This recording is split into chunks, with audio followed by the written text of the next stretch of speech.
आपको दिखाई देगा, उसका निशान दिखाई देगा। देखिए वीडियो, अब एक सवाल का जवाब दीजिए। क्या पंजाब की झांकी में खालिस्तान का झंडा लगा हुआ था और वहां पे प्रधानमंत्री नरेंद्र मोदी भी मौजूद थे, तमाम मंत्री भी मौजूद थे, वहां पर अपने राष्ट्रपति भी मौजूद थे?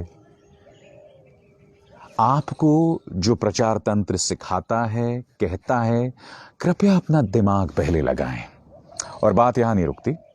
ये तस्वीर देखिए, गालवान घाटी, जी हां, वहीं पर जहां मेरे 20 जवान शहीद हुए थे चीनी हमले में। यहां देखिए, ये वीर जवान गालवान घाटी में निशान साहिब का झंडा फहरा रहा है। गालवान घाटी याद है, भूल गए?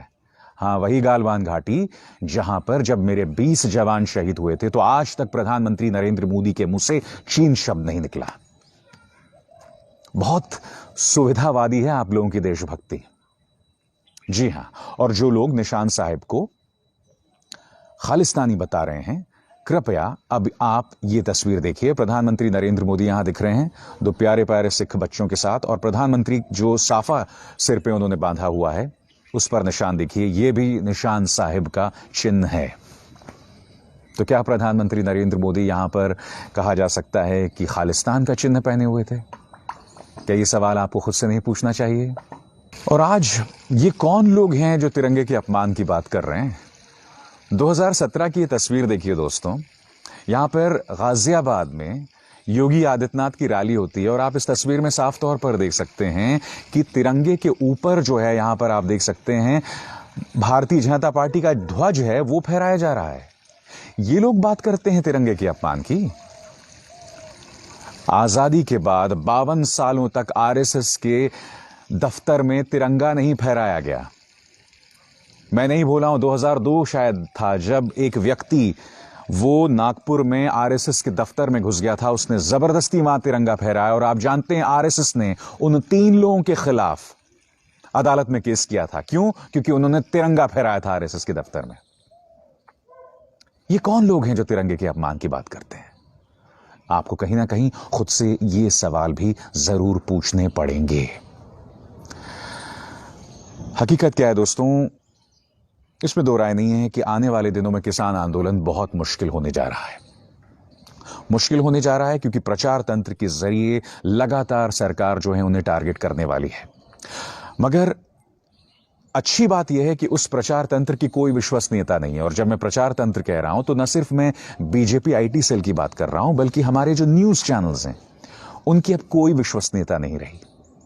कल आपने देखा, इनमें से किसी ने दीप सिद्धू को बीजेपी से नहीं जोड़ा, किसी ने जो किसान पर बर्बरता हुई उसका जिक्र नहीं किया, तो इनकी क्या विश्वसनीयता है? मगर हां, यह बात भी सच है कि किसानों को एकजुट रहना पड़ेगा। पहले से कहीं ज्यादा आप पर निगाहें होंगी। सबसे बड़ी बात जो समझ के भी परे है दोस्तों, जब वॉशिंगटन में हिंसा होती है, जब कैपिटल हिल में ट्रंप समर्थक घुसकर वहां पर हिंसा करते हैं तो प्रधानमंत्री नरेंद्र मोदी उस पर ट्वीट करते हैं। मगर अब तक इस मुद्दे पर उनके मुंह से एक शब्द नहीं निकाला है। जब मैं इस वक्त ये कार्यक्रम रिकॉर्ड कर रहा हूं सुबह के वक्त, ये बात आपको अटपटी नहीं लगती? आजाद भारत के इतिहास में 26 जनवरी की परेड में इतनी हिंसा आज तक कभी नहीं हुई है। 1984 के दंगे हुए थे, उस दौरान भी मुझे याद है, अक्टूबर जब जनवरी में हुए थे, उसके बाद जब परेड हुई थी तब भी इस तरह की कोई हिंसा, कभी कोई हिंसा नहीं हुई इस तरह की। आपको यह सवाल पूछना पड़ेगा कि प्रधानमंत्री नरेंद्र मोदी अब तक खामोश क्यों है? आपको यह सवाल पूछना पड़ेगा कि कैसी राजनीतिक व्यवस्था है जहां जो हमें आपस में इस कदर भिड़ा रही है, आपस में इस कदर लड़ा रही है? क्या आजाद भारत के इतिहास में हमें इतना ज्यादा दोहराव, इतना ज्यादा बंटवारा कभी रहा है?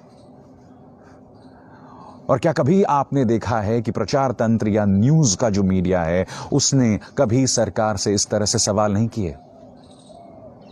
ये तमाम सवाल आपको खुद से जरूर पूछने होंगे अगर आप चाहते हैं कि बतौर गणतंत्र, बतौर लोकतंत्र हमारा देश बचा रहे। बोल के लब आजाद है तेरे में बस इतना ही। अभिसार शर्मा को दीजिए इजाजत। नमस्कार।